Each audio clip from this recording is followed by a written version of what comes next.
High, আজকে ছিল আমাদের একটা জায়গায় ইনভিটেশন। সেটা ছিল একটা বাচ্চার বার্থডে পার্টি, মানে আমারই স্টুডেন্ট আর কি। তার বার্থডে পার্টিতে গেছিলাম। তো আমি একটু সাজগোজ করে নিচ্ছিলাম, বোনকে একটু চুলটা স্ট্রেট করে দিচ্ছিলাম, কারণ ও একা কিছু করতে পারে না। এইদিকে আমার বোন রেডি হয়ে আবার রিলস করতে শুরু করে দিয়েছে। তারপরে আমিও দেখালাম আমার আজকের আউটফিটটা। তোমরা জানিও আমার ড্রেসটা কেমন লাগছে, কমেন্ট করে জানিও।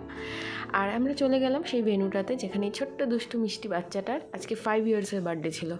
এতই দুষ্টু, ওর সাথে একটা সিঙ্গেল ফটো অবধি আমরা কেউ তুলতে পারিনি, কারণ ও তুলবে না, ও সারা জায়গায় দৌড়াদৌড়ি করে বেড়াচ্ছে।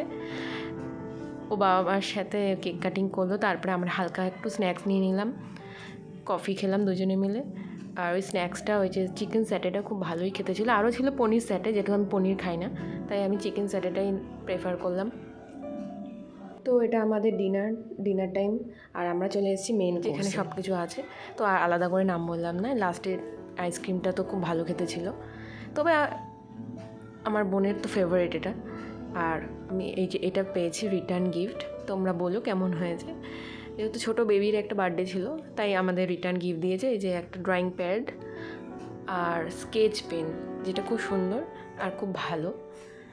তো কালকে ভিডিওটা আমি এন্ড করতে পারিনি, কারণ অনেক রাত হয়ে গেছিলো আর টায়ার্ড হয়ে গেছিলাম। তো তোমরা জানিও কেমন হলো, ভালো লাগলে অবশ্যই কমেন্ট করো।